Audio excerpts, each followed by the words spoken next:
The fluorescent lights of O'Hare International Airport buzzed overhead like angry wasps, casting everything in that particular shade of institutional white that made even the healthiest complexion look sallow. I stood frozen beside Carousel 3, my carry-on clutched in numb fingers, watching Ryan's mouth move as he delivered words that seemed to come from very far away. I can't do this anymore, Sophia. I can't. The crowd surged around us, a river of travelers parting around our little island of devastation. Somewhere behind me, a child wailed. The conveyor belt groaned as it disgorged luggage in an endless mechanical rhythm.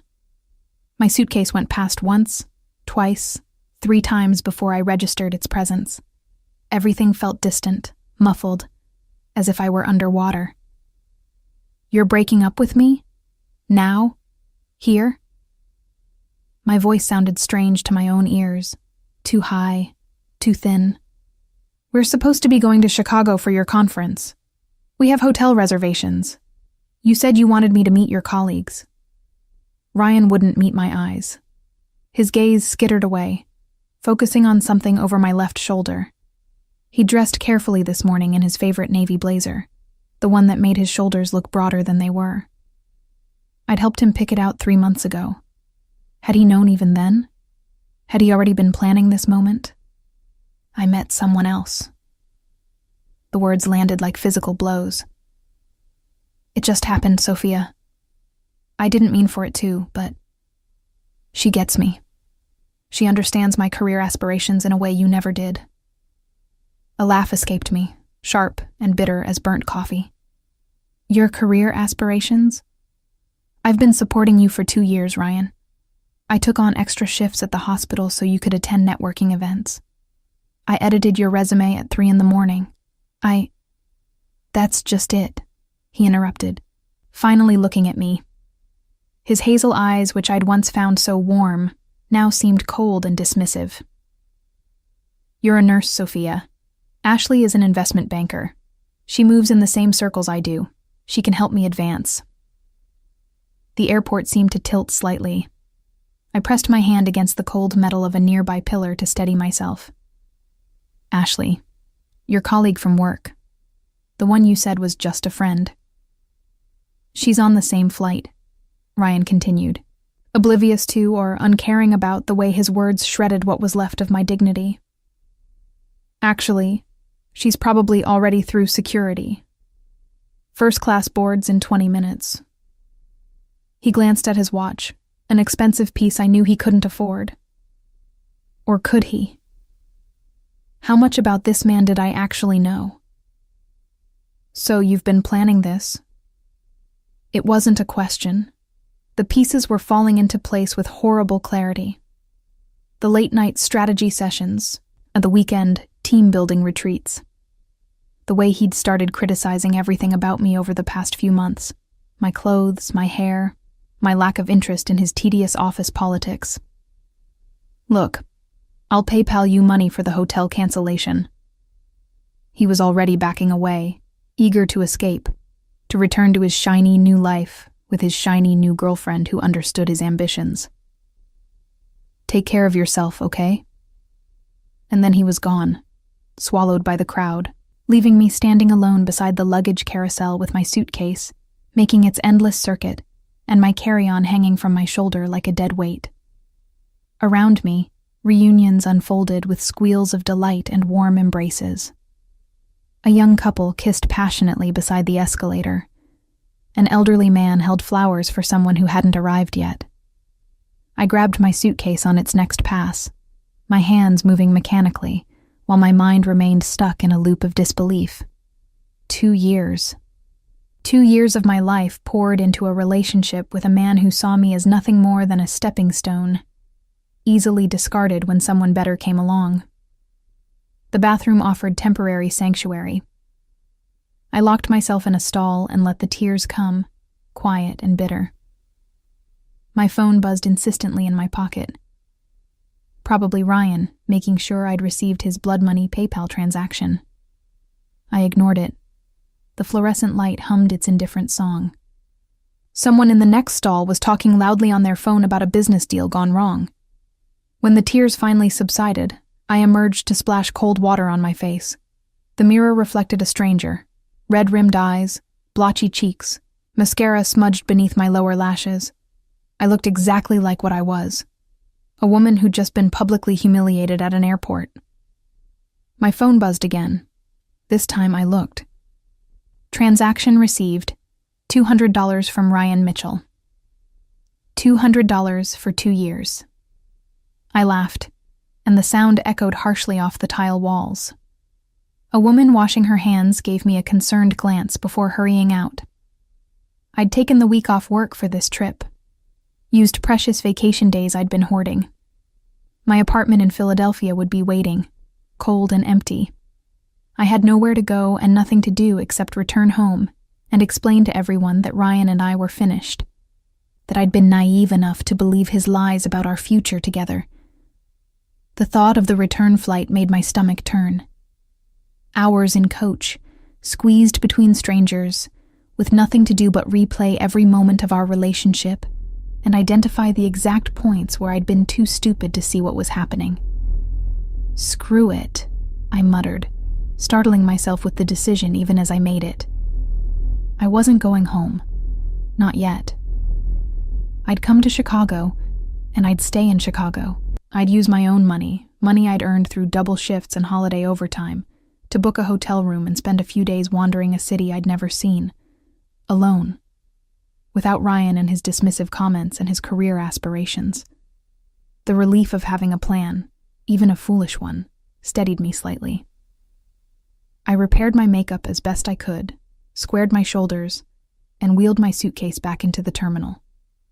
The departures board showed Ryan's flight to Chicago had already started boarding. First-class passengers were probably settling into their spacious seats, accepting complimentary champagne, while I stood here trying to figure out which airline had the next available economy seat to the same destination. "Excuse me." The voice came from behind me, deep and accented in a way I couldn't quite place. "Italian, maybe?" "I couldn't help but overhear your earlier conversation. My apologies for eavesdropping." I turned to find a man who seemed to have stepped out of a different reality entirely. He was tall, easily over 6 feet, with dark hair swept back from a face that belonged on a fashion magazine cover rather than in an airport terminal. His charcoal suit probably cost more than my monthly rent. A watch that screamed expensive money glinted at his wrist. But it was his eyes that caught my attention, dark as espresso, studying me with an intensity that felt both invasive and strangely kind. "I'm sorry," I managed, thrown off balance by his sudden appearance. "The gentleman who just left you." His mouth curved slightly, though I wouldn't call it a smile exactly. "He's an idiot, if you'll forgive the observation." Heat flooded my cheeks. Of course someone had witnessed my humiliation. Why not make it complete? Thank you? I don't. I shook my head, at a loss for words. "You were planning to go to Chicago, yes?" He slid his hands into his pockets, the gesture somehow making him look more approachable despite his obvious wealth. "I'm heading there myself. Private jet, plenty of room. You're welcome to join me if you'd like to avoid the commercial flight delays." I stared at him. "That's very kind, but I don't even know your name." "Luca," he said, extending a hand. "Luca Vitelli." His handshake was firm, warm. Up close, I caught the scent of his cologne, something expensive and subtle, with notes of cedar and bergamot. Everything about him screamed money and power, from his Italian leather shoes to the way he stood, utterly confident in his place in the world. "Sophia Reynolds." My voice came out steadier than I felt. "And while I appreciate the offer, I couldn't possibly accept a ride from a stranger." "Understandable." He withdrew his hand but didn't move away. "Though, technically, we're no longer strangers. We've been introduced." That almost smile appeared again. "And I promise you, my jet is significantly more comfortable than anything you'll find in coach. Plus, no crying babies." Despite everything, I felt a small laugh escape. "You make a compelling argument, Mr. Vitelli." "Luca," he corrected gently. "And I'm serious about the offer. I hate to see someone in distress when I have the means to help." His eyes held mine, and I saw something there beyond mere politeness, a genuine warmth that seemed at odds with his obvious wealth and power. "No strings attached. Just a ride to Chicago, and perhaps a chance to restore your faith that not all men are complete bastards." I should have said no. Every instinct I'd cultivated over 28 years of life screamed at me to decline politely and book my own ticket like a sensible person. But something about him. Maybe it was the kindness in those dark eyes. Maybe it was the fact that he'd called Ryan an idiot. Maybe it was simply that I was too emotionally raw to care about being sensible. Made me hesitate. "I don't want to impose," I heard myself say. "You won't be." He gestured toward the exit. "My car is waiting. The flight leaves in 40 minutes. If you change your mind, I'll have my driver take you back to the terminal. No questions asked." I looked down at my suitcase, at my carry-on with its coffee stain from this morning when everything had still been normal. I thought about Ryan boarding his first-class flight with Ashley, who understood his career aspirations. I thought about my empty apartment and the pitying looks I'd get from my coworkers when I had to explain what happened. "Okay," I said, the word feeling both reckless and liberating. "Thank you. I accept." Luca's smile widened, transforming his face entirely. "Excellent. I promise you won't regret it." As I followed him through the terminal, weaving between travelers and their rolling luggage, I wondered if that was true. Somewhere in the back of my mind, a small voice whispered that I'd just made either the best or worst decision of my life. I wouldn't know which until it was far too late to turn back. The black Mercedes waiting at the curb looked like it had been polished that morning. A driver in a crisp uniform emerged immediately, taking my suitcase with practiced efficiency before I could protest. He nodded respectfully to Luca, murmuring something in Italian too quick for me to catch. "This is Marco," Luca said as he held the door open for me. "He's been with my family for 20 years. You're in excellent hands." I slid into the leather interior, the seats so soft they felt like butter. The car smelled of expensive leather and that same subtle cologne Luca wore. Through the tinted windows, the airport looked different. Distant. Less real somehow. Luca settled beside me, maintaining a respectful distance but close enough that I caught the warmth radiating from him. Marco pulled smoothly into traffic, navigating the chaos of the departure lanes with the confidence of someone who'd done this 1,000 times. "So," Luca said, turning slightly toward me. "Philadelphia. What do you do there, Sophia?" "I'm an ER nurse at Jefferson." Saying it aloud made me acutely aware of the contrast between us. My scrubs and sensible shoes versus his tailored suit. My student loan debt versus his private jet. Trauma unit, mostly. It's intense, but I love it. Something flickered in his eyes. Respect, maybe. "That's admirable work. Necessary work." He paused. "Your ex-boyfriend mentioned you took extra shifts to support him." The reminder of Ryan sent a fresh wave of humiliation through me. "Yes, well, that was clearly a mistake." "His mistake," Luca corrected quietly. "Not yours. Loyalty is a rare quality. He was a fool not to value it." I looked out the window, not trusting myself to respond without my voice breaking. We'd left the main terminal behind, heading toward a more remote section of the airport. Private hangars rose in the distance, sleek and modern.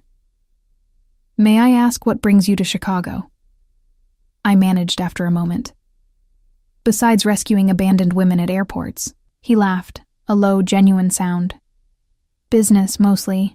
My family has interests there, import-export operations, some real estate."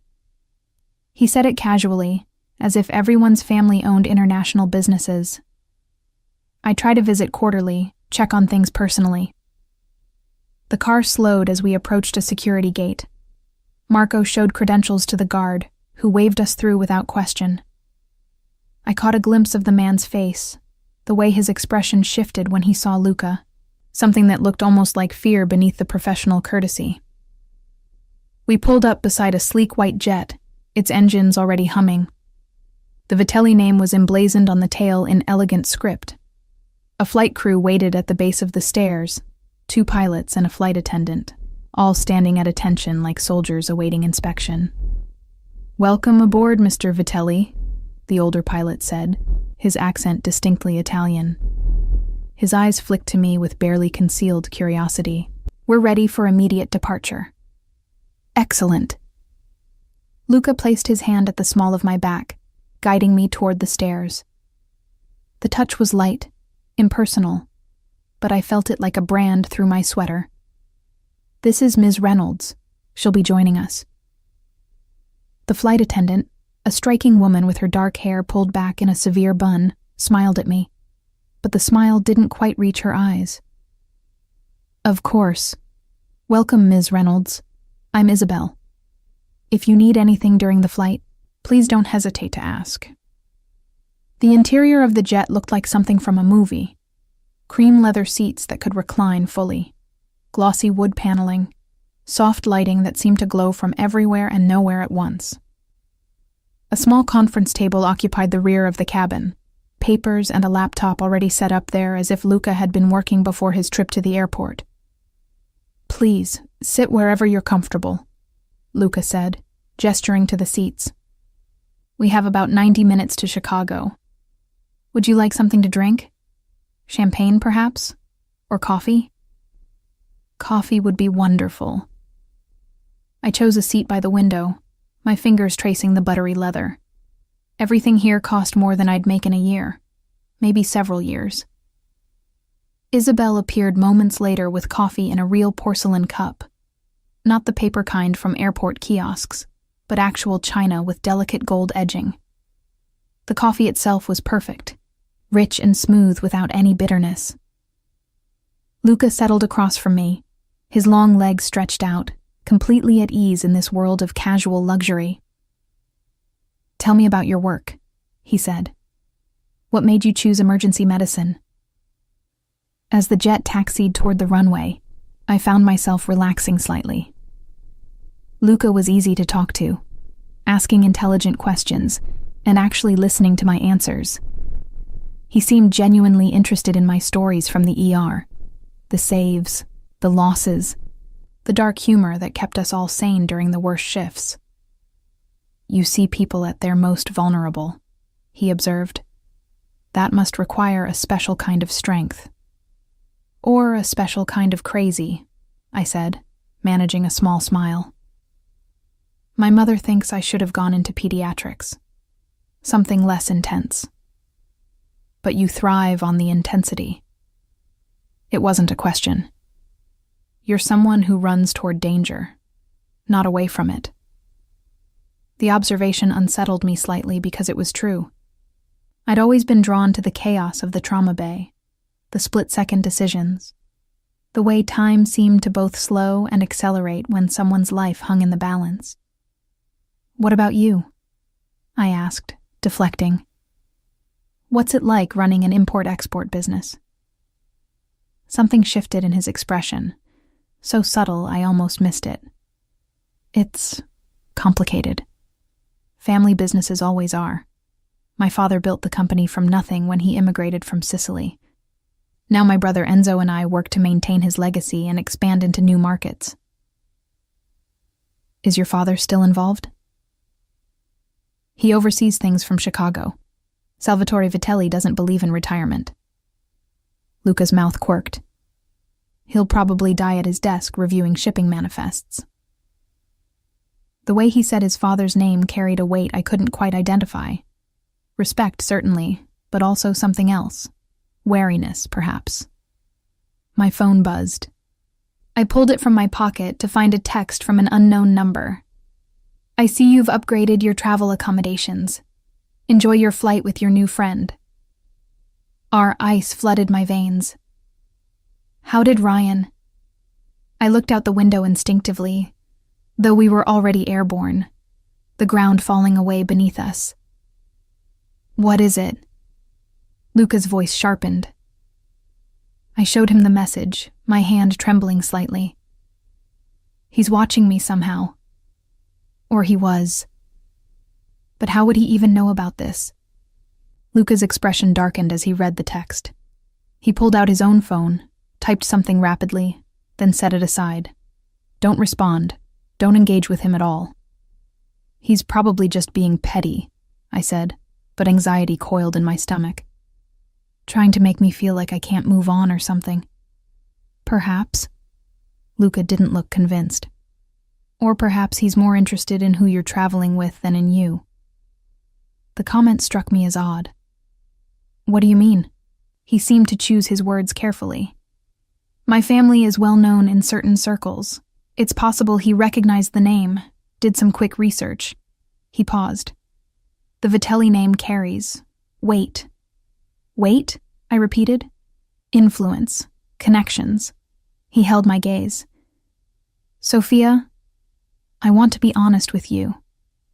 My family's businesses aren't always conventional. We operate in gray areas sometimes. I tell you this because if your ex-boyfriend is the type to use information as leverage, you should know what you might be stepping into by accepting my help." I should have been alarmed, should have demanded to be let off at the nearest airport. Instead, I found myself studying Luca's face, looking for signs of deception or threat. I saw only a kind of weary honesty. "Are you in the Mafia?" The question came out more blunt than I intended. He didn't laugh or deflect. "My family has history with certain organizations, yes. But I'm working to legitimize our operations, to move into legal territory entirely." He leaned forward slightly. "I won't lie to you and say we're completely clean, but I'm trying to change that." The plane hit a patch of turbulence, and I gripped my armrest. Luca's hand covered mine, steady and warm. "If you want," he said quietly, "I can have the pilots divert to Cleveland. You can catch a commercial flight from there, no harm done. I'd understand completely." I should have said yes, should have gotten as far from this beautiful, dangerous man as possible. But something in me, the same reckless thing that had made me follow him in the first place, refused. "No," I heard myself say. "I'm already here. And honestly, after the day I've had, the Mafia almost seems like a normal problem." His laugh surprised me, rich and genuine. "You're quite remarkable, Sophia Reynolds." The flight passed quickly. Luca worked on his laptop while I pretended to read a magazine, though I was really watching him. The way his brow furrowed when he concentrated. The occasional Italian curse under his breath when something displeased him. The unconscious gesture of running his hand through his hair when he was thinking. We landed at a private airstrip outside Chicago as the sun was setting, painting the sky in shades of amber and rose. Another car waited, this one a black Range Rover with windows tinted so dark they looked like voids. "I've arranged for you to stay at the Sinclair," Luca said as we descended the stairs. The evening air was cooler than Philadelphia, carrying the scent of approaching rain. "It's one of our properties. You'll be comfortable there, and it's secure." "Luca, I can't accept—" "You can, and you will." His tone brooked no argument. "Consider it an apology on behalf of all the men who don't appreciate the remarkable women in their lives." A different driver held the door this time, a younger man with cold eyes and a barely concealed bulge under his jacket that I recognized from the ER. A gun. He nodded to Luca with something approaching reverence. "This is Dante," Luca introduced. "He'll be available if you need anything during your stay. Transportation, recommendations, whatever you require." As we drove into the city, Chicago rose around us like a forest of glass and steel. The streets were crowded with evening traffic, pedestrians hurrying home from work, the normal rhythm of urban life. But beside me, Luca was texting rapidly, his expression growing progressively darker. "Is everything all right?" I ventured. He looked up, and for a moment I saw something in his face that sent ice through my veins. Pure, cold fury before it was masked again behind a pleasant smile. "Fine," he said. "Just some unexpected business to attend to." His phone rang, and he answered in rapid Italian, his voice clipped and hard. When he hung up, he turned to me. "Sophia, I apologize, but I need to make a stop before taking you to the hotel. It won't take long." The car had already changed direction, heading toward a more industrial part of the city. The buildings here were older, grimier. Fewer streetlights meant pools of shadow gathered in alleyways. We pulled up in front of a warehouse, its windows dark. Several other cars were already parked outside, expensive vehicles that looked out of place in this neighborhood. "I'll just be a few minutes," Luca said, but his hand lingered on mine. "Stay in the car. Dante will keep you safe." Before I could respond, he was gone, disappearing into the warehouse with two other men who'd emerged from the shadows. The door closed behind them with a hollow boom. Dante remained in the driver's seat, his eyes constantly scanning our surroundings. The silence stretched, broken only by the distant sound of traffic and my own rapid heartbeat. Then I heard it, a muffled shout from inside the warehouse, the unmistakable crack of a gunshot. I grabbed for the door handle, but Dante's voice stopped me cold. "Don't, Ms. Reynolds.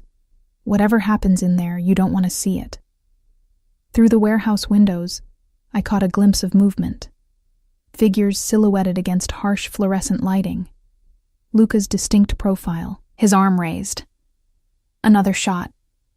Then silence. When Luca emerged 15 minutes later, his suit was still immaculate, his expression calm. But there was something dark on his hands that he wiped away with a cloth Dante handed him as he slid back into the car. "I'm sorry for the delay," he said pleasantly, as if we'd just stopped for coffee. "Shall we continue to the hotel?" I stared at him, at this man who'd been kind and charming, and who had just walked out of a building where someone had been shot.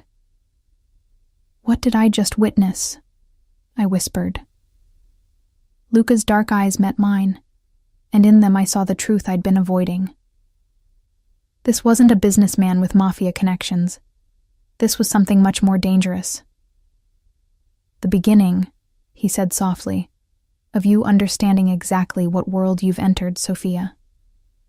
The car pulled back into traffic, carrying me deeper into a reality I was only beginning to comprehend, one where private jets and murder existed side by side, where a kind smile could hide lethal intent, and where I, Elena Sophia Reynolds, Philadelphia ER nurse, had somehow become entangled with forces I'd only ever seen on television. Ryan's text suddenly made terrible sense. He hadn't been petty or jealous. He'd been warning me. The Sinclair Hotel occupied the top 15 floors of a glass tower in downtown Chicago.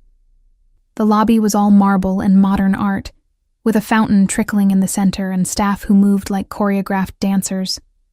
A concierge appeared the moment we entered, greeting Luca by name with a deference that went beyond professional courtesy. "Mr. Vitelli, welcome back. Your usual suite is prepared." "Thank you, Richard. But tonight Ms. Reynolds will be our guest. Please give her the Lakeview suite and ensure she has everything she needs." Richard's gaze flicked to me, and I saw him taking in my rumpled sweater, my airport tousled hair, my obvious emotional exhaustion. Whatever conclusions he drew, he kept them hidden behind a professional smile. "Of course, sir. Ms. Reynolds, if you'll follow me." I looked at Luca, who had stepped slightly away to take a phone call, his voice low and terse.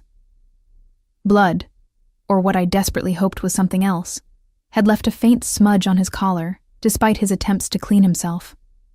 The contrast between his elegant appearance and what I'd witnessed at the warehouse made my stomach turn. When he finished his call, Luca turned back to me. "I need to attend to some matters tonight, but I'll check on you tomorrow. Please, order anything you'd like from room service. It's taken care of. Luca." I kept my voice low, conscious of Richard waiting discreetly nearby. "What happened back there?" His expression softened. Nothing for you to worry about. A business dispute that required immediate resolution. Someone was shot. Yes. He didn't deny it, didn't try to soften the reality. Someone who represented a threat to my family and our interests. It's handled now. The casual way he discussed violence should have terrified me. Instead, I felt a strange numbness settling over me. The same emotional distance I'd learned to cultivate in the ER, when facing horrors no training could prepare you for. I should leave, I said. Go back to Philadelphia. You could. He stepped closer, his voice gentle. But your ex-boyfriend knows you're here. He's clearly monitoring your movements somehow, which suggests he has resources or connections I'd like to understand better. Until I know what his interest is, you're safer under my protection. Protection from what? That's what I intend to find out. He glanced at Richard, then back at me. Stay tonight. Get some rest. We'll talk in the morning when you've had time to process everything. He paused. And Sophia? I am sorry you witnessed that. It wasn't meant for your eyes. Before I could respond, he was gone, striding back through the lobby with that same fluid confidence, phone already pressed to his ear. Richard cleared his throat delicately. Ms. Reynolds, shall I show you to your suite?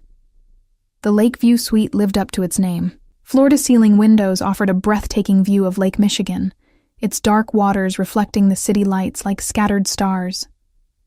The space was larger than my entire apartment, a bedroom with a king-sized bed, a living area with a leather sofa and gas fireplace, a bathroom with a soaking tub that could fit 3 people.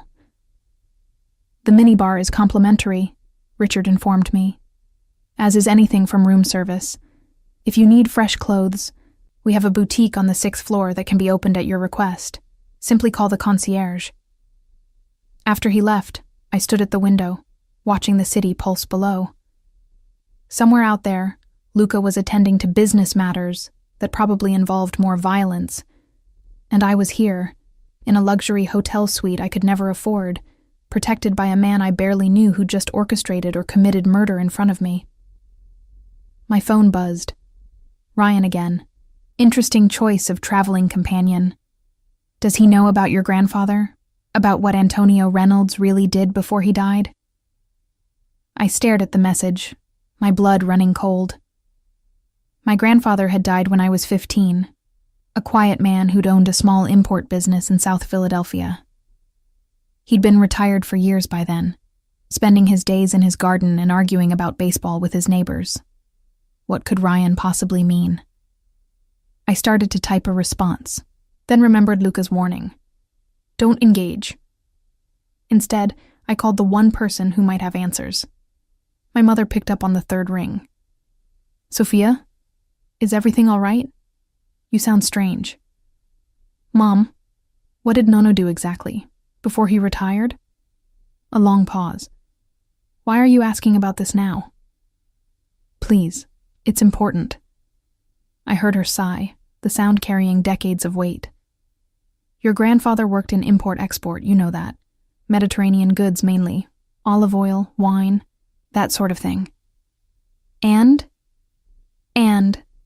another pause. Sophia, your grandfather came from the old country, from Sicily. Things were different then.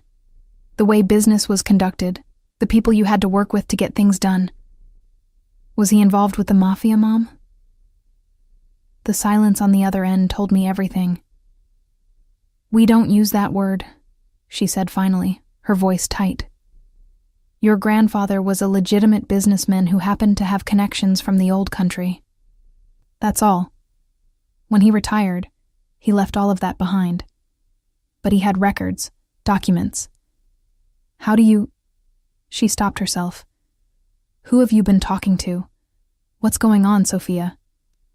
I looked out at the glittering city, at the wealth and power and violence that had swallowed me in less than 12 hours. I think I might be in trouble, Mom. Where are you? Chicago. I came here with someone I met. Someone who might have connections similar to Nono's. My mother made a sound somewhere between a groan and a prayer. Santo cielo, Sofia. Your grandfather kept files, yes. Records of transactions of people he worked with. He said they were insurance, in case anyone ever tried to come after the family. After he died, I put them in a safe deposit box. I never looked at them, never wanted to know. Where's the box? First National Bank on Passyunk Avenue. Why?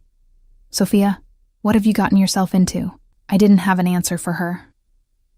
After promising to call tomorrow, I hung up and stared at my phone. Ryan's message glowed on the screen, its implications becoming clearer. He knew about my grandfather's past. Somehow he'd discovered information that even I hadn't known. And now, he was using it to... What? Warn me? Threaten me? Or did he want something from those files? I needed to think. Needed to shower away the grime of this impossible day and try to make sense of everything. But first, I pulled up my phone's browser and typed, Vitelli Family Chicago. The results were carefully curated, legitimate business holdings, charitable donations, society page photos of the Vitelli patriarch Salvatore and his 2 sons at various functions. But buried in the search results was an old news article from 15 years ago. Alleged organized crime figure Salvatore Vitelli acquitted in RICO case. I skimmed the article, my unease growing. Federal prosecutors had tried to prove the Vitelli import-export business was a front for money laundering, drug trafficking, and extortion. The case had fallen apart when key witnesses recanted or disappeared. The defense had painted Salvatore as a successful immigrant businessman being persecuted for his ethnicity. Further searching revealed more breadcrumbs, a pattern of violence surrounding anyone who crossed the Vitelli family, of businesses that flourished or failed based on their relationship with the organization, of judges and politicians who seemed unusually sympathetic to Vitelli interests. And there was Luca, younger in the photos, standing slightly behind his father at various events, always impeccably dressed, always with that same calm expression. The articles mentioned his degree from Wharton, his work modernizing the family's legitimate holdings. They called him the respectable face of the Vitelli empire. They didn't mention that he apparently had no problem executing someone in a warehouse. The shower was too hot, but I needed it. Needed to feel clean, to wash away the day's accumulated trauma. I stood under the spray until my skin turned pink and the bathroom filled with steam. When I emerged, wrapped in the hotel's plush robe, I found that someone had been in the suite. My suitcase had been brought up and unpacked, my clothes hanging in the closet. On the bed lay a garment bag and a note in elegant script. For tomorrow, should you need it. L. Inside the bag was a dress, Armani, if the label was to be believed, in a deep emerald that would complement my complexion perfectly. Beside it, shoes that were exactly my size. I should have been charmed by the gesture. Instead, it felt like another demonstration of how thoroughly Luca controlled this situation. He knew my size, had known it even before bringing me here, which meant he'd been planning to dress me, to keep me, from the moment he'd offered that ride at the airport. The room service menu offered everything from caviar to Chicago deep dish pizza. I ordered soup and bread, my appetite gone, but knowing I needed to eat something. When it arrived, brought by a server who moved with military precision and called me Ms. Reynolds like he'd been briefed on my presence. I forced myself to consume it mechanically while staring out at the lake. My phone buzzed again. This time it wasn't Ryan, but an unknown number. Your grandfather Antonio worked with Salvatore Vitelli 40 years ago. The records he kept could destroy both families, or make someone very rich. Your ex-boyfriend works for the Morettis now. They want those files. So does Luca. You're a pawn in a game you don't understand. Get out while you can. A friend I stared at the message, my hands trembling. The Morettis. Another name from my cursory research. Rivals to the Vitellis, locked in a decades-long struggle for control of Chicago's criminal enterprises. Ryan worked for them. That's how he'd known where I was, who I was with. And somehow, he'd discovered that my dead grandfather's insurance files, records I'd never known existed, were valuable enough to spark a war between crime families. A war I'd stumbled into because I'd accepted a ride on a private jet. The knock at my door made me jump. I crept to the peephole, expecting hotel staff or perhaps Dante. Instead, I saw a woman I'd never met. Elegant, around 40, with dark hair and a Chanel suit. She smiled at the door as if she knew I was watching. "Ms. Reynolds," she called softly. "My name is Francesca Vitelli, Luca's aunt. I believe we need to talk about your grandfather and the rather precarious position you found yourself in." I opened the door because I was tired of being in the dark, tired of cryptic messages and half-truths. If this woman had answers, I needed to hear them. Francesca entered with the bearing of someone accustomed to luxury, her heels clicking on the hardwood. She took in the suite with a knowing smile. "Luca certainly knows how to make an impression," she observed. She settled onto the sofa, crossing her legs. "Please sit. We have much to discuss." I remained standing, my arms crossed defensively. "How did you know I was here?" "Darling, I know everything that happens in properties my family owns." She opened her clutch, withdrawing a slim file. "And I know about these. The documents your grandfather kept as insurance. Records of transactions, names, dates, evidence of crimes that could bring down both our organization and the Morettis if they ever saw daylight. I don't have them. No, but you can access them. And that makes you incredibly valuable." Her smile was sharp. "It also makes you incredibly dangerous. To everyone. I should leave. Go back to Philadelphia tonight." "You could try." Francesca's expression hardened. "But Ryan Mitchell, yes, we know his name, has already reported your presence here to Victor Moretti. They're watching your mother's house as we speak. They'll watch the bank where those files are stored. If you try to retrieve them, you'll be intercepted. If you try to run, they'll grab you and force you to get the files for them." Horror washed through me. "My mother is under our protection now, though she doesn't know it." Luca anticipated this development. Francesca leaned forward. "My nephew brought you into this world for a reason, Ms. Reynolds. Not because he was being charitable at an airport, but because he recognized your name. He's been looking for Antonio Reynolds' granddaughter for 3 months, ever since we learned the Morettis were also searching for those documents. The betrayal hit like a physical blow. He knew, from the beginning. He knew who you were, yes, but the manner of your meeting was genuine coincidence, a fortunate one for him." She softened slightly. "And for what it's worth, I believe his attraction to you is real. Luca doesn't normally involve himself personally in business matters." "What does he want from me?" "The files, obviously." Francesca stood, smoothing her skirt. "But more than that, he wants you safe. The problem is that safe means different things to different people. For Luca, it means keeping you here, under his protection, until this situation is resolved. For you." She paused. "I imagine safe means getting as far from this mess as possible." "Can you help me do that?" She studied me for a long moment. "I could, but I won't. Because despite what you might think right now, my nephew is your best option for survival. The Morettis will kill you once they have the files. Luca will keep you alive." "In exchange for what?" Francesca's smile returned, sad this time.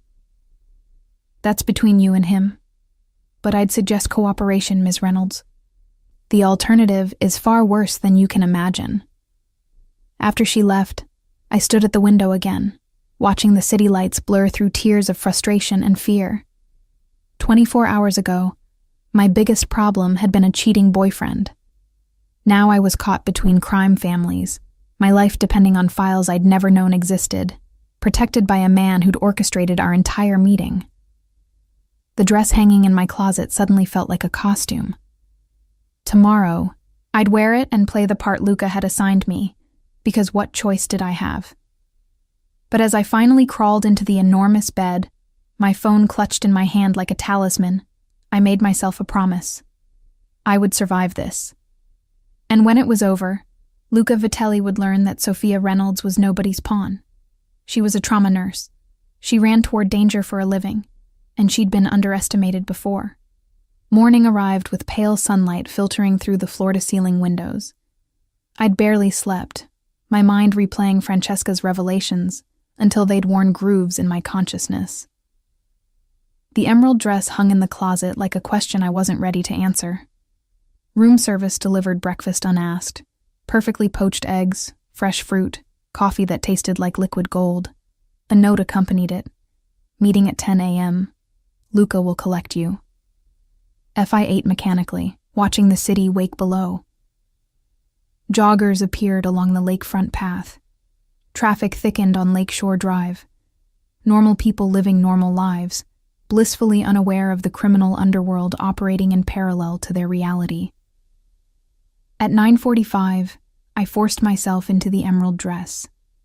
It fit perfectly, of course, skimming my curves in a way that was sophisticated rather than provocative.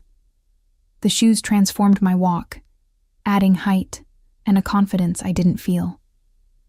I stared at my reflection, barely recognizing the woman looking back. Luca arrived at precisely 10 a.m. He wore a different suit today, navy this time, with a crisp white shirt that made his olive skin seem to glow. His eyes widened slightly when he saw me. "You look." He paused, seeming to search for words. "Stunning." "Your aunt has good taste." I kept my voice neutral, professional. "Or did you pick this out yourself?" Something flickered in his expression. Guilt, perhaps. "I may have provided some guidance." He stepped into the suite, closing the door behind him. "Sophia, about yesterday. You knew who I was, from the beginning." I crossed my arms. "At the airport, when you so generously offered me a ride, you'd already been looking for me." He didn't deny it. "Yes. I'd been trying to locate you for months.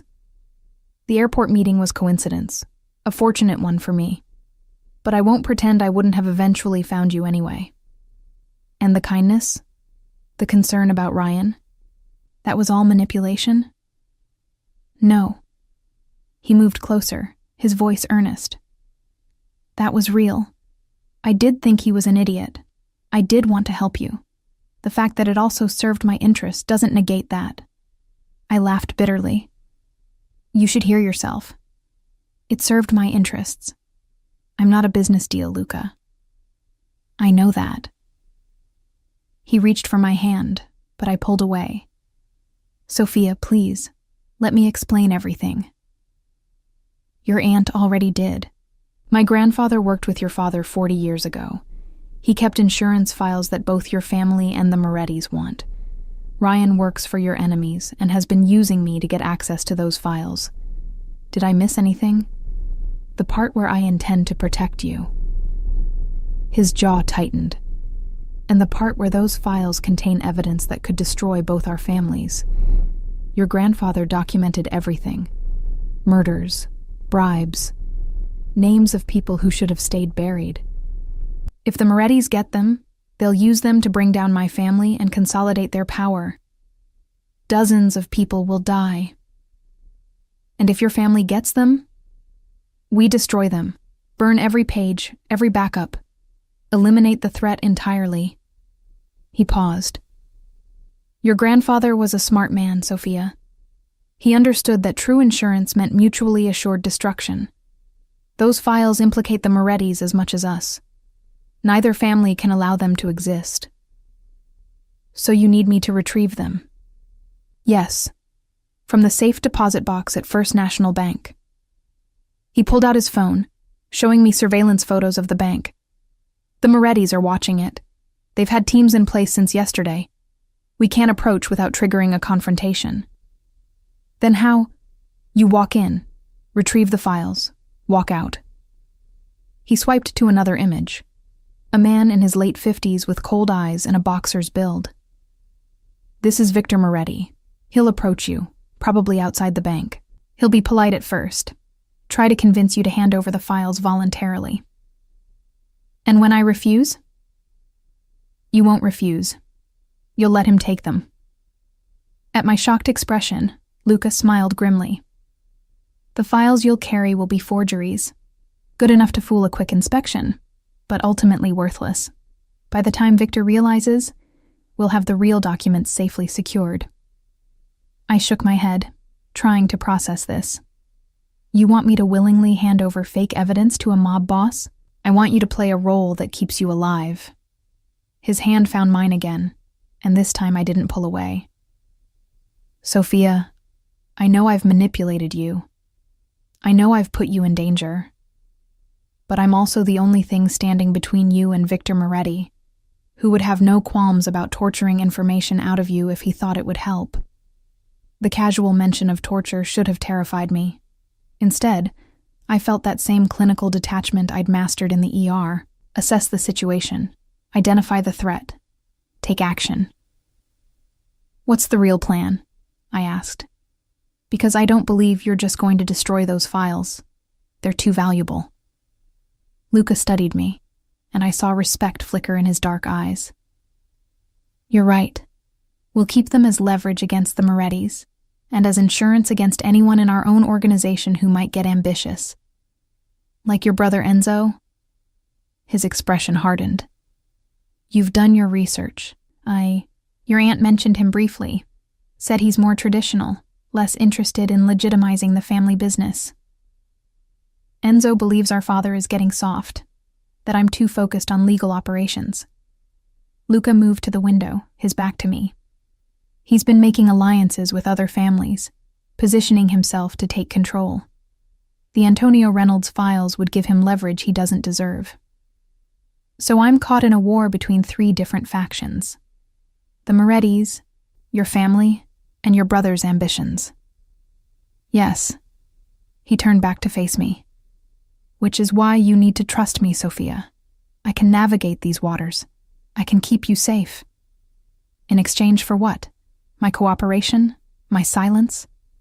"Your partnership." The word hung between us, weighted with implications I wasn't ready to examine. "I need someone I can trust completely. Someone outside the family politics. Someone who understands what's at stake." "You barely know me. I know you run toward danger instead of away from it. I know you're loyal even when it costs you. I know you're smart enough to see through my manipulation, but pragmatic enough to understand why I did it." He stepped closer. "And I know that despite everything, you haven't run. You're still here." Because I have nowhere else to go, I thought. But I didn't say it aloud. "When do we do this?" I asked instead. "Tomorrow morning, 10 a.m. The bank opens at 9, so there will be enough people around that Victor won't risk violence in public." He pulled an envelope from his jacket. "Your identification for the safe deposit box. Your mother had it couriered overnight." I stared at the envelope, a new wave of anger washing through me. "You contacted my mother?" "Francesca did. Explained that you were in danger and needed access to your grandfather's estate documents." His expression softened. "Your mother is frightened for you, Sophia. But she's also proud. She said you were always the brave one." The mention of my mother, her fear, her pride, cracked something in my carefully maintained composure. Tears burned behind my eyes, but I refused to let them fall. "I need air," I said abruptly. "I need to get out of this hotel room." "Of course." Luca checked his watch. "I have meetings this afternoon, but Dante can take you anywhere in the city you'd like to go." "Alone. I need to go alone." He hesitated, conflict playing across his face. "The Morettis will be watching the bank, not randomly following me around Chicago. You said so yourself." I met his gaze steadily. "I'm not a prisoner, Luca. If I'm going to be your partner, I need to make that clear right now. After a long moment, he nodded. Take my credit card. Buy whatever you need. Dante will drive you wherever you want, but he stays in the car. He withdrew a black Amex from his wallet. Please be careful. The gesture of trust, or the appearance of it, surprised me. I took the card, our fingers brushing. The contact sent an unwelcome warmth through me that I immediately suppressed. Dante drove me to Michigan Avenue, where gleaming storefronts promised transformation through material goods. I had him drop me at the corner of Oak Street and walked alone for the first time since arriving in Chicago. The normalcy was jarring. Tourists snapped photos. Business people hurried past, phones pressed to their ears. A street musician played saxophone, his case open for donations. Nobody looked at me with recognition or threat. I was just another woman in a nice dress, blending into the urban landscape. I ended up in a coffee shop, ordering a latte and claiming a corner table where I could watch the street. My phone buzzed constantly. Messages from Luca checking in, from Dante confirming my location, from my mother asking if I was okay, and one from Ryan. Tomorrow at the bank. Don't make this harder than it needs to be. So he knew the plan, or thought he did, which meant Victor Moretti knew, which meant this was a trap within a trap. Everyone maneuvering for advantage while I stood in the middle wondering which direction would get me killed.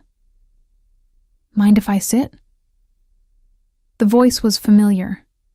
Not Luca's smooth baritone, but something rougher, tinged with a New York accent. I looked up to find a man in his 30s, handsome in a weathered way, with sandy hair and green eyes.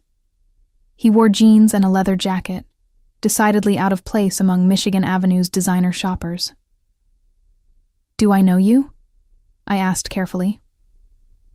Not yet. He slid into the chair across from me uninvited. But you knew my sister, Sarah Mitchell, Ryan's older sister.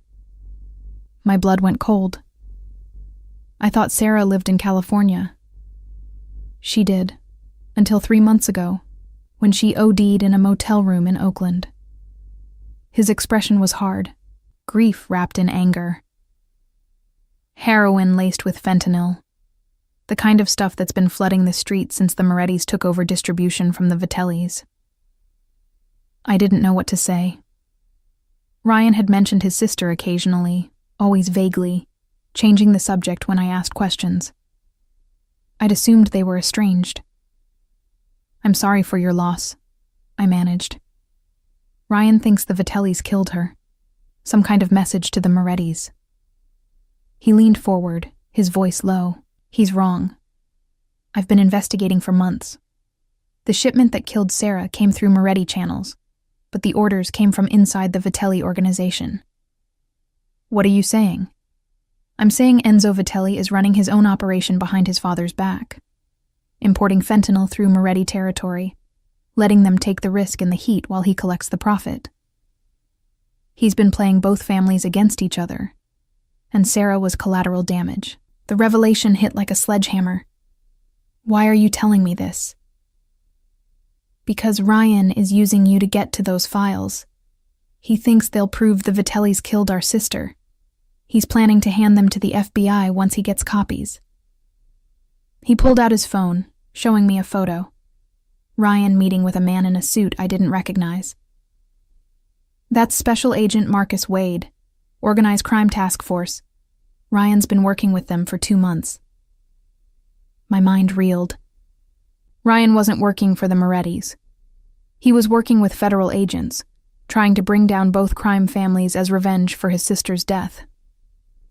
And you? I asked. What do you want? Same thing as Ryan, but I'm not stupid enough to trust the FBI. Those files disappear into evidence, and the agents who touch them start dying mysteriously. The only way to really bring these families down is to make everything public. Leak the documents to every major newspaper, post them online, make them impossible to suppress. That would destroy dozens of lives. Good. His eyes blazed with cold fury. These people are murderers, Ms. Reynolds. They destroy lives every day. Sarah was 27. She had a daughter. My niece is growing up without a mother because some mobster decided profit mattered more than human lives. I understood his pain, his rage. I'd seen it countless times in the ER. Family members learning their loved one hadn't survived.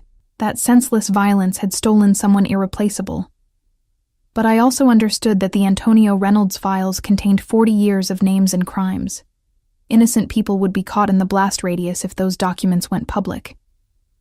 "I can't help you," I said quietly. "Can't or won't."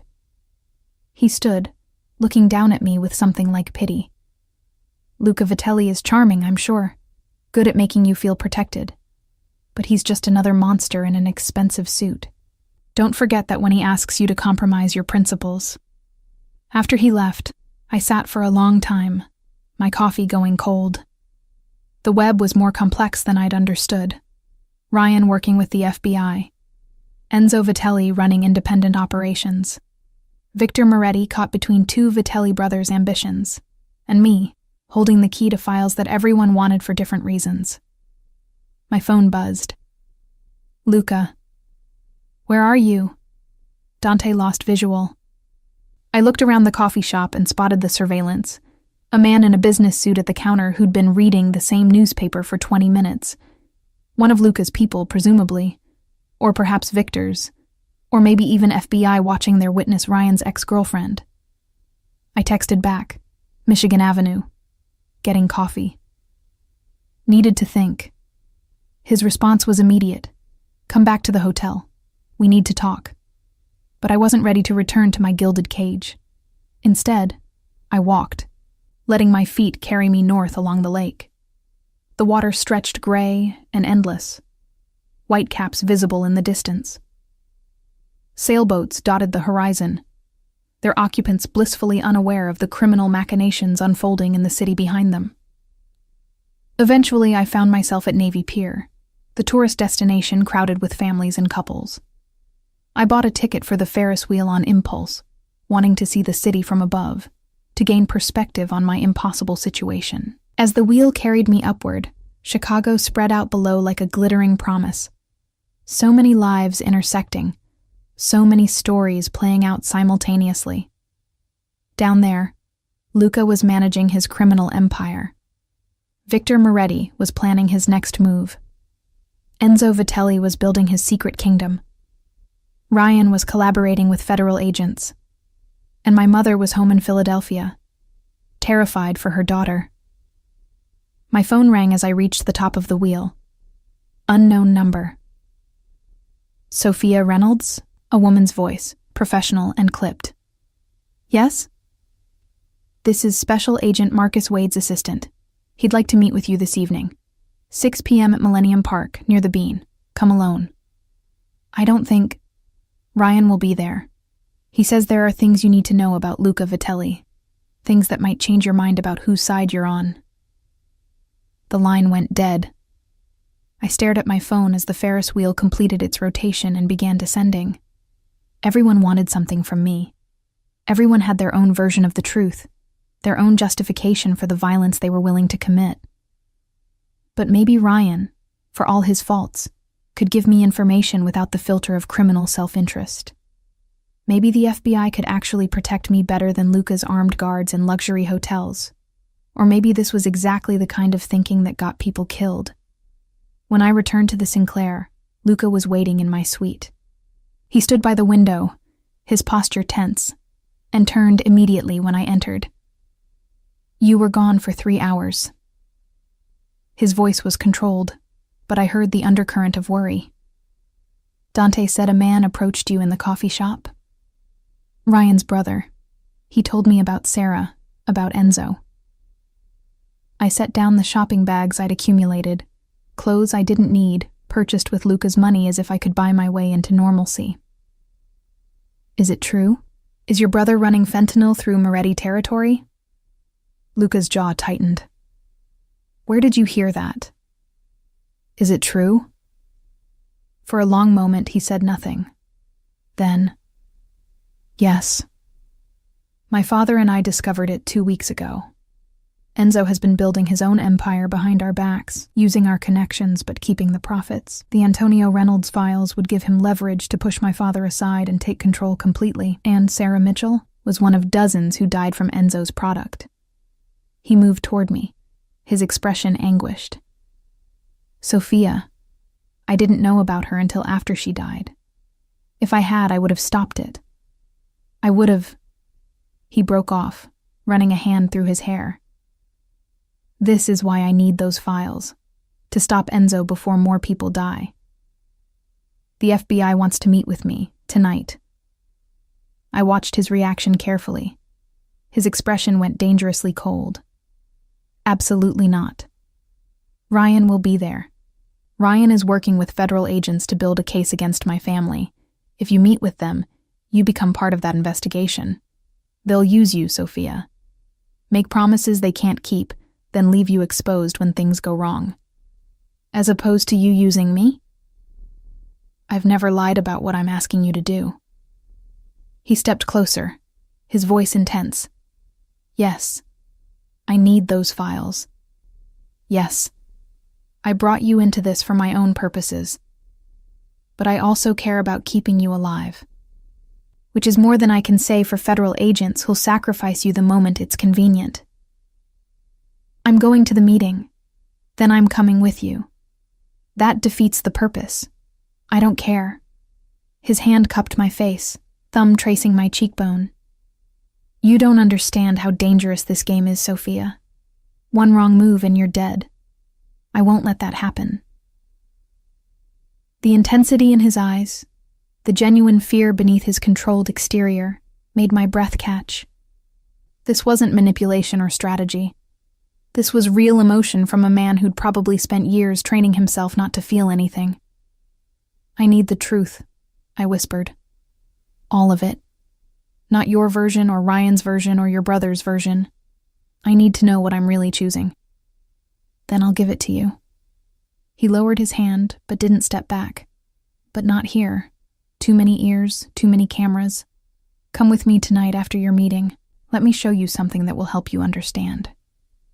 Understand what? Why some of us choose to live in the darkness. His smile was sad. And why, despite everything, I'm trying to find my way back to the light. The bean, officially Cloudgate, reflected the evening sky and its polished surface, turning sunset into abstract art.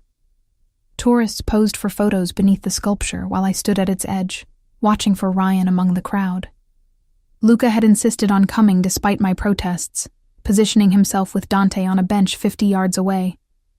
Close enough to intervene if things went wrong, far enough to maintain the illusion of privacy. I'd agreed to the compromise because arguing seemed pointless when he had a dozen other people watching me anyway. Ryan appeared at 6:05 looking haggard. The confident businessman from the airport had been replaced by someone hunted, his eyes constantly scanning the crowd. He wore a baseball cap and sunglasses despite the fading light. Sophia. He stopped a few feet away, maintaining distance. Thank you for coming. Your brother found me this afternoon, told me about Sarah. I kept my voice neutral, professional. I'm sorry for your loss. Are you?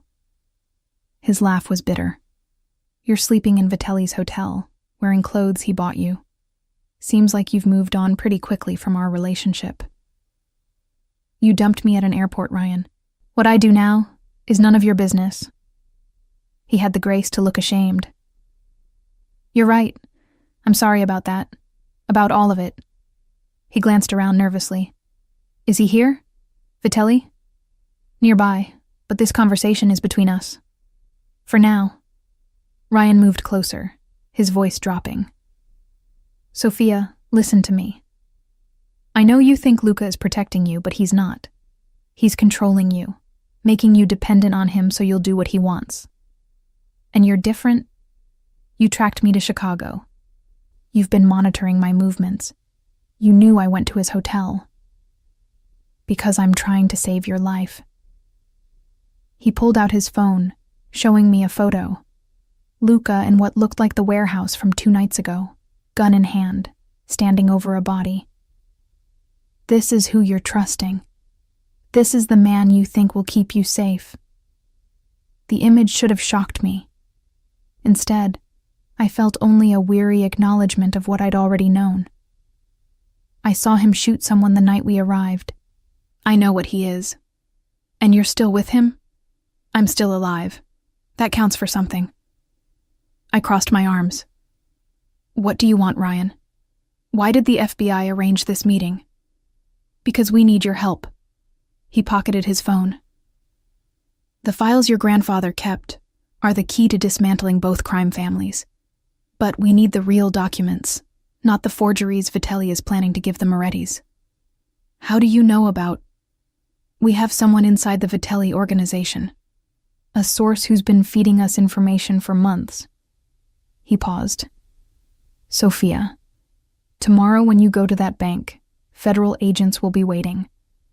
We'll secure the real files, and you'll be placed in protective custody. You'll testify against both families, and in exchange, you'll get immunity and a new identity. Witness protection. Yes. A chance to start over, away from all of this. It sounded appealing in its simplicity. Walk away from Luca, from the Morettis, from the entire nightmare. Let the FBI handle the criminals while I disappeared into suburban anonymity somewhere in Middle America. Except nothing in this world was simple. Your source, I said slowly. It's not Enzo, is it? Ryan's expression confirmed my suspicion before he could verbalize it.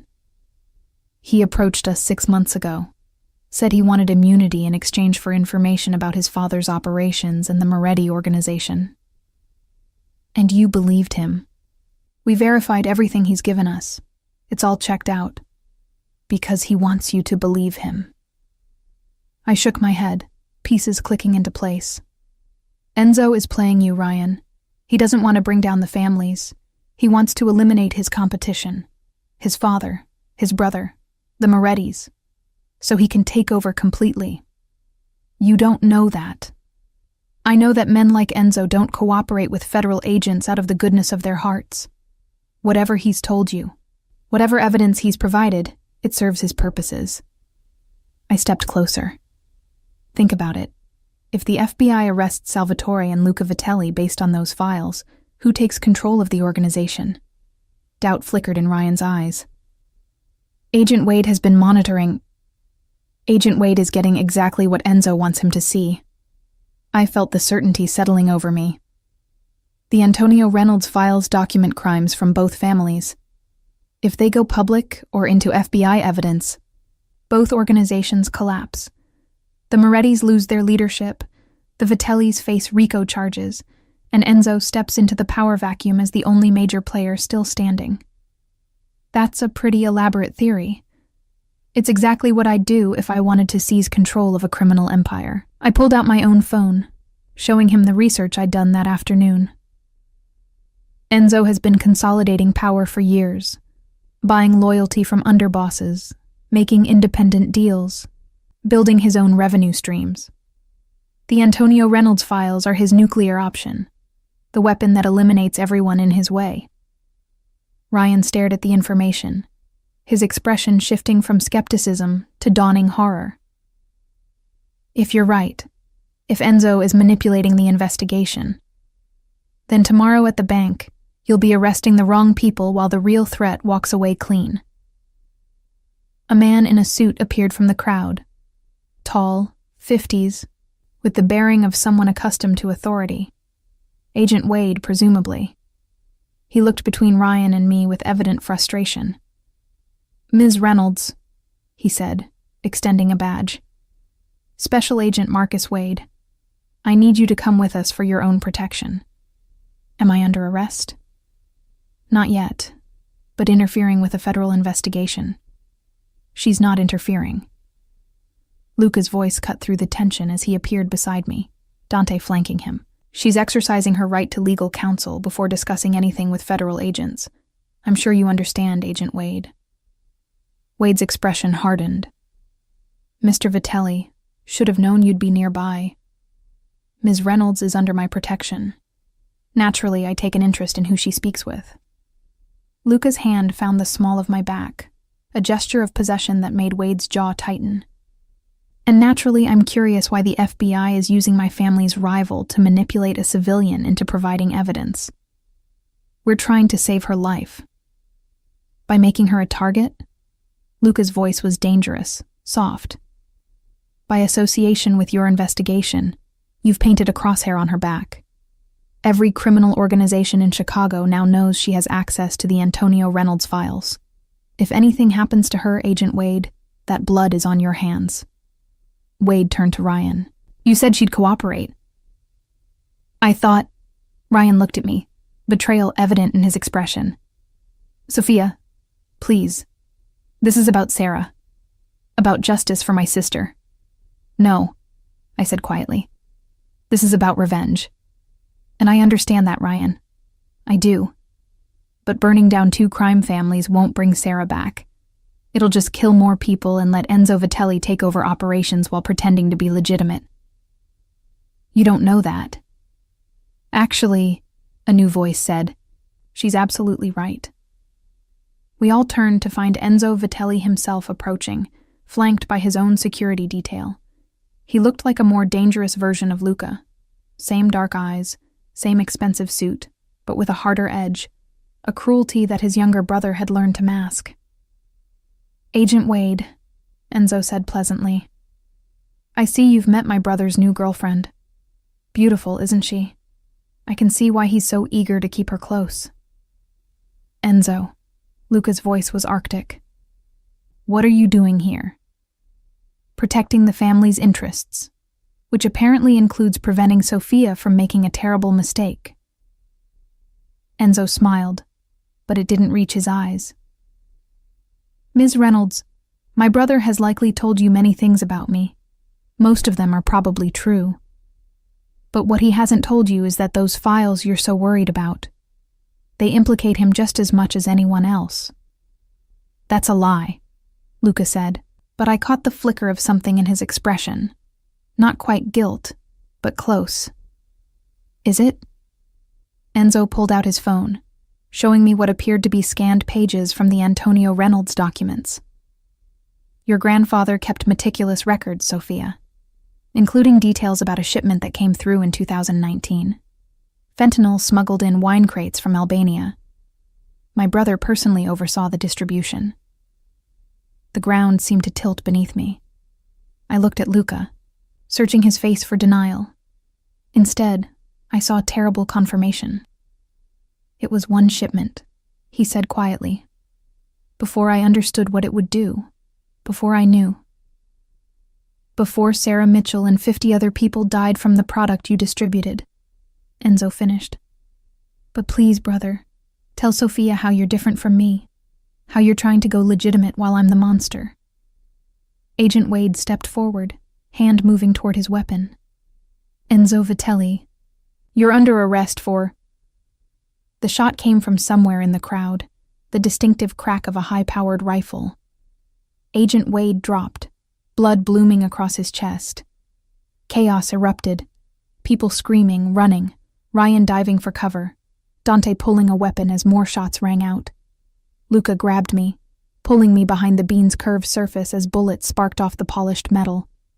I caught a glimpse of Enzo's men returning fire, of Agent Wade lying motionless on the ground, of Ryan crawling toward him, trying to apply pressure to the wound.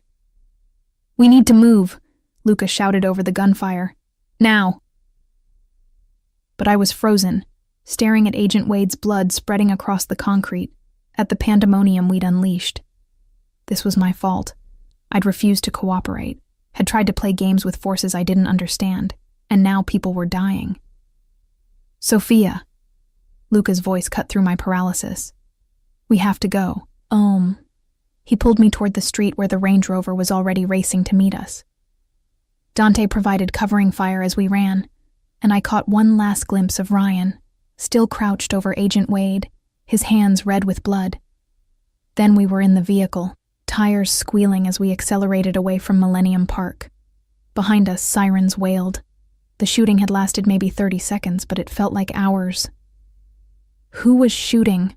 I managed, my voice shaking. Moretti's?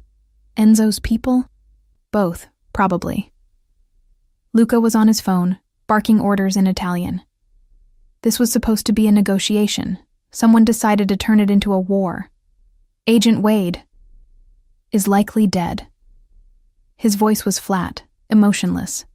The mask was back in place, the dangerous criminal I'd glimpsed at the warehouse. Which means the FBI will come down on all of us with everything they have. We need those files now, tonight, before they freeze all the accounts and lock down every resource. I stared at him, really seeing him for the first time without the filter of attraction or fear. This was who Luca Vitelli truly was. A man who could watch a federal agent die and immediately start calculating his next move. Who had distributed the drugs that killed Sarah Mitchell and dozens of others, then convinced me he was trying to make things right. You lied to me, I whispered. I omitted truths. He didn't look at me, still focused on his phone. There's a difference, not to me. He finally met my gaze, and I saw something in his eyes. Regret, perhaps, or the ghost of it. I'm sorry you had to see that. Sorry you're caught in this. But we don't have time for moral debates right now. Victor Moretti just made his move, and if we don't respond immediately, we lose everything. Including me. Especially you. His hand found mine, squeezing tightly. Whatever you think of me right now, whatever I've done, know that I will keep you alive. That's not a lie, Sophia. It's a promise. The Range Rover raced through Chicago's streets, carrying me deeper into a world where promises and threats were indistinguishable, where every choice led to violence, and where the only constant was that someone, somewhere, was always planning betrayal. Behind us, Millennium Park blazed with police lights, agents swarming the scene where one of their own had fallen. And ahead, in the darkness of whatever came next, waited the Antonio Reynolds files, the evidence that everyone was willing to kill for, that had already cost so many lives. The files that I, Elena Sophia Reynolds, Philadelphia ER nurse, was somehow supposed to retrieve tomorrow morning while avoiding FBI agents, Moretti soldiers, Enzo's assassins, and my own rapidly developing understanding that there were no good choices left. Only survival, and the terrible question of what I'd become by the time I achieved it. The Range Rover turned north, heading away from downtown toward one of Luca's properties in the suburbs. My phone buzzed, my mother calling, probably having seen news reports about the shooting. I declined it, unable to explain what was happening when I barely understood it myself. Beside me, Luca continued orchestrating his response to the evening's disaster. His world was burning, and he was calmly rearranging the pieces to survive the fire. I wondered if I'd learned to be the same way, or if the person I'd been, the nurse who saved lives, who believed in right and wrong, who thought she could navigate this nightmare with her principles intact, was already dead, killed somewhere between the airport and here by the accumulated weight of impossible choices. Tomorrow I would walk into First National Bank and retrieve files that had caused deaths, sparked wars between families, and corrupted federal investigations. Tonight, I would try to figure out which version of the truth to believe, and whether it even mattered anymore. The safe house was a converted warehouse in Pilsen, all exposed brick and industrial windows, the kind of space that appeared in design magazines under the heading Urban Chic. But the armed guards at every entrance and the steel-reinforced doors told a different story. Luca's father waited inside. Salvatore Vitelli was in his 70s, white-haired and stocky, with hands that looked like they'd built empires through sheer force of will. He sat in a leather armchair that resembled a throne, a glass of wine at his elbow, studying me with dark eyes that missed nothing. So this is Antonio Reynolds' granddaughter. His English carried a heavier accent than Luca's. You have his eyes. He was a smart man, your grandfather. Knew when to document, when to forget. Mr. Vitelli, I managed, acutely aware of Luca beside me, tense and watchful. Sit. Salvatore gestured to a sofa. We have much to discuss before tomorrow. He waited until we'd settled before continuing. My son tells me you understand the situation, the files, the FBI, my eldest son's ambitions. I understand that people are dying because of documents my grandfather wrote 40 years ago. People are always dying, Signorina. The question is whether their deaths mean something. He sipped his wine. Your grandfather understood this. When he kept those records, he knew they were weapons. Insurance against both families destroying each other in pointless war. Instead, they're destroying each other fighting over the insurance itself. A smile creased Salvatore's weathered face. Smart and blunt. I like you. He turned to Luca. You chose well. Papa, she's not, Luca began, but Salvatore waved him off. Your brother has made arrangements with Victor Moretti. They plan to ambush us at the bank tomorrow, take the real files, and eliminate anyone who knows about them, including Sophia. Ice flooded my veins. How do you know this? Because Enzo came to me this evening, told me everything. Salvatore's expression darkened. My own son, planning to kill his brother, his father, to take what he thinks should be his. He gave me a choice, step aside willingly or be removed. What did you say? I asked. I told him I would consider his proposal. He drained his wine. And then I called Luca and began making other arrangements. Luca's phone buzzed. He glanced at it, his jaw tightening. Victor Moretti just sent confirmation. He expects us at the bank at 10 a.m., unarmed, to make the exchange. Enzo will be there as his insurance that we don't try anything. It's a trap, I said. Of course it's a trap. Salvatore leaned forward. Which is why you won't go to the bank, Sophia. You'll go to my private vault where the real Antonio Reynolds files are already waiting. I stared at him. What? Your mother sent 2 sets of documents, one to the hotel as expected, one to me directly. He smiled at my shocked expression. She and I spoke this morning. I explained the situation, and she agreed that the safest place for those files was with me. My mother would never. Your mother understands family, Signorina. She knew Antonio kept those records to protect both organizations from mutually assured destruction. She doesn't want to see Chicago burn any more than I do. Luca was already on his feet. Papa, if the files aren't at the bank, then Enzo and Victor will realize they've been played. They'll turn on each other, and in the chaos, we eliminate them both. Salvatore stood, slower than his son, age evident in the careful way he moved. Victor has been planning to betray Enzo anyway. He's old-school Moretti. He doesn't trust Vitelli's even when they're allies. Enzo knows this, which is why he's arranged for Victor to be killed during the exchange. How do you... I began, because Enzo has been sending me his plans for weeks, thinking I was cooperating. Salvatore's expression was bitter. My own son, so eager for power that he would sacrifice everything our family built. Everything your grandfather and I built together, Sophia. The revelation that my grandfather and Salvatore had been genuine partners, not just criminal associates, shifted something in my understanding. Whatever Antonio Reynolds had been, he'd believed in something beyond mere profit.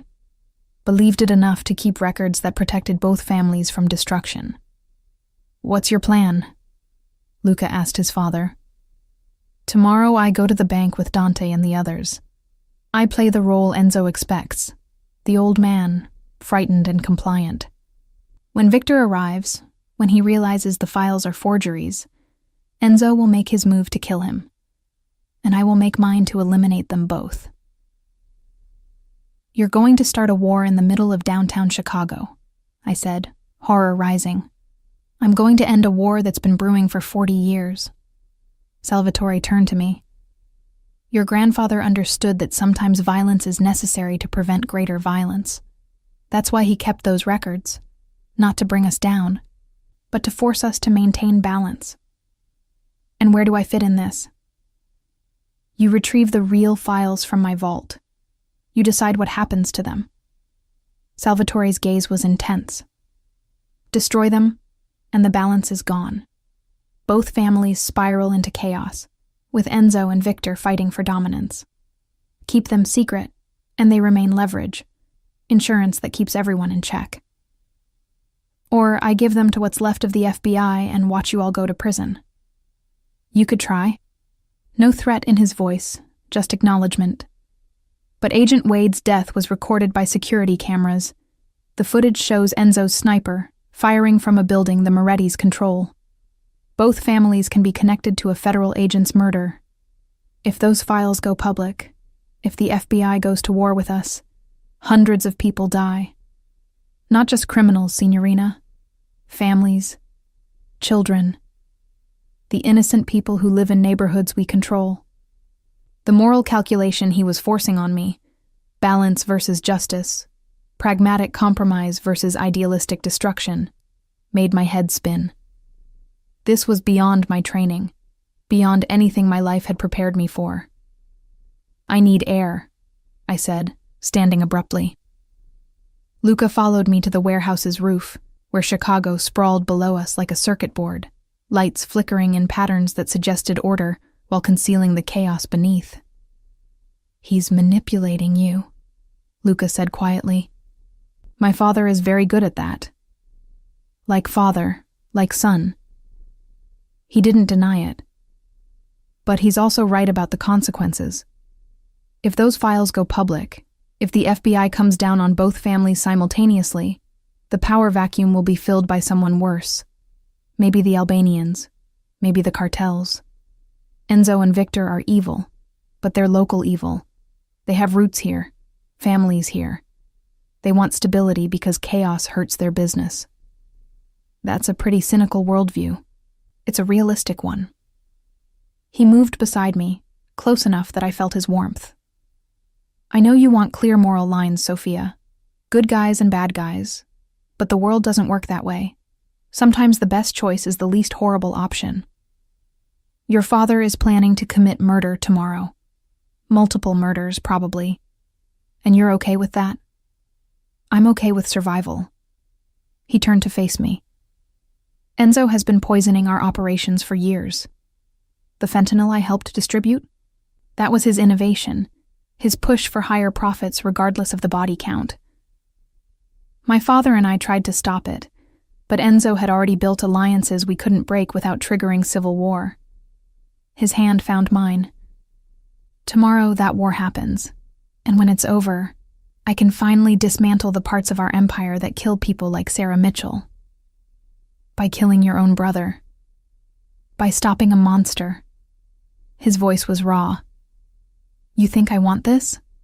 Enzo is my brother. We grew up together. But he's become something I can't allow to exist. Below us, sirens wailed. Ambulances, police cars, the constant soundtrack of urban crisis. My world for the past 5 years, rushing toward emergencies, trying to save lives that forces like the Vitellis and Morettis casually destroyed. The real files, I said slowly. Where are they exactly? In my father's private vault. Only he and I know the location. Luca paused. And now you, if you agree to help us. Help you murder people. Help us end this cycle. He squeezed my hand. Sophia, I know what I'm asking. I know it goes against everything you believe. But tomorrow, one way or another, people are going to die. The question is whether their deaths lead to more chaos or to something better.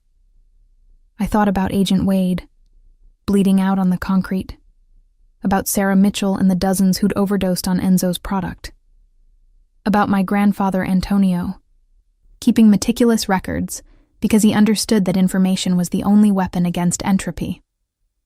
Show me the vault, I said finally. The vault was in the sub-basement of a legitimate Vitelli property, an art gallery in River North. We descended through layers of security, past storage rooms filled with paintings worth millions, until we reached a steel door that required 3 separate biometric scans. Inside, the Antonio Reynolds file sat in an unassuming banker's box, 40 years of criminal history documented in my grandfather's precise handwriting. I opened the first folder. Names leaped out at me. Politicians, judges, businessmen, all detailed with dates and amounts. Murders documented with clinical precision. Money laundering schemes traced through legitimate businesses. The entire architecture of organized crime in Chicago, mapped across decades. "My God," I whispered. "This could bring down half the city's establishment, which is why it can never see daylight." Luca stood behind me. "That's the terrible logic of it, Sophia. These files are too powerful to use and too dangerous to destroy. So they just sit here forever? Insurance nobody can collect on? Until the world changes enough that they're irrelevant." He reached past me, pulling out a specific folder. "But this is what tomorrow is really about." The folder contained recent documents, not my grandfather's handwriting, Enzo's records of his independent operations, the fentanyl distribution, deals with the Morettis, and something else. A plan to eliminate Salvatore and Luca, take control of the Vitelli organization, and merge it with the Morettis under Enzo's leadership. "He's been planning this for 2 years," Luca said, "building his own empire inside ours, waiting for the right moment to strike. The Antonio Reynolds files gave him that moment." I read through the documents, my horror growing. Enzo hadn't just distributed drugs. He deliberately targeted rehabilitation centers, knowing recovering addicts would be easier to hook. He'd paid doctors to prescribe painkillers that led to addiction. He'd built an entire infrastructure of death, all while presenting himself as the respectable face of the Vitelli family. "This is evidence," I said. "Real evidence of recent crimes. This could go to the FBI without bringing down the entire historical record. If there was still an FBI investigation." Luca's expression was grim. "But Agent Wade is dead. Ryan Mitchell will be discredited as a revenge-seeking accomplice, and Enzo has spent months corrupting the task force from the inside. Any evidence we provide will be dismissed as Vitelli family propaganda. Then what's the point of any of this? The point is ending Enzo's operation permanently." He took the folder from my hands. "Tomorrow, when my father confronts him, these documents ensure Enzo can't talk his way out, can't claim he was working with our approval. The evidence proves he went rogue, and that his death was family justice, not federal business." The casual way he discussed his brother's execution made my stomach turn.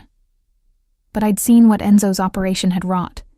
The bodies in my ER, the overdoses that no amount of Narcan could reverse, the families destroyed by addiction that Enzo had deliberately engineered. "What happens after?" I asked. "After tomorrow? After Enzo and Victor are dead? Does anything actually change?" Luca was quiet for a long moment. "I want to believe it will. That I can steer the family toward legitimate business. Phase out the operations that cause real harm." He met my eyes. "But honestly, I don't know. My father is old. Soon I'll be in charge. And then I'll have to make the same impossible choices he's made for 50 years. Unless you walk away and let someone worse take over." He shook his head. "That's the trap, Sophia. The logic that keeps you locked in the darkness. You can't leave because leaving means abandoning everyone to something worse." I understood suddenly why he'd been drawn to me. Not just because I could access the files, but because I represented escape. A life outside the criminal empire, where choices were clear and morality wasn't a negotiation. "I can't be part of this," I said quietly. "Tomorrow, whatever happens at that bank, I can't be complicit in murder." "I know." He didn't try to change my mind. "Which is why you'll be here, in this vault, safe from everything.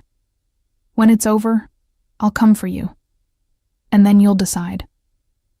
"Decide what?" "Whether I'm someone you can build a future with, or another monster you need to run from." The vulnerability in his voice surprised me.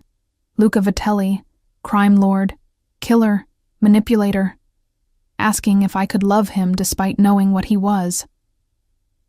I don't know, I answered honestly. That's fair. He pulled me close, his forehead resting against mine. But after tomorrow, after you've had time to process everything, I hope you'll give me a chance to find out. Morning came with pale sunlight filtering through the gallery's skylight. I'd spent the night on a cot in the vault's antechamber, unable to sleep, replaying every choice that had led me here. At 9:45 a.m., Luca appeared one last time before leaving for the bank. Everything's in place, he said. My father has 30 men positioned around First National. Victor's bringing 40. Enzo thinks he has surprise on his side, but we've known his plan for weeks. It's going to be a massacre. It's going to be surgical. He cupped my face. I need you to understand something, Sophia. Whatever happens today, whatever you see on the news, I did it to end this, to give us a chance at something better. Luca. He kissed me then, hard and desperate, a drowning man's kiss. When he pulled back, his eyes were bright with something that might have been tears. If I don't come back, he said, the vault opens automatically at midnight. Take the files. Decide what to do with them. My lawyers have instructions to protect you regardless. Don't talk like that. I have to. He stepped toward the door. Because going into this, I need to know there's something worth coming back for. Then he was gone, and I was alone with 40 years of documented crimes and the terrible knowledge that somewhere across the city, the man I'd fallen for despite every rational instinct was walking into a war zone. The hours crawled past. I monitored news feeds on my phone, watching for reports of violence downtown. At 10:37 a.m., the first alerts came through. Breaking. Active shooter situation at First National Bank, downtown Chicago. Multiple casualties reported. My hands shook as I pulled up live stream footage. Police had cordoned off the entire block. Helicopters circled overhead.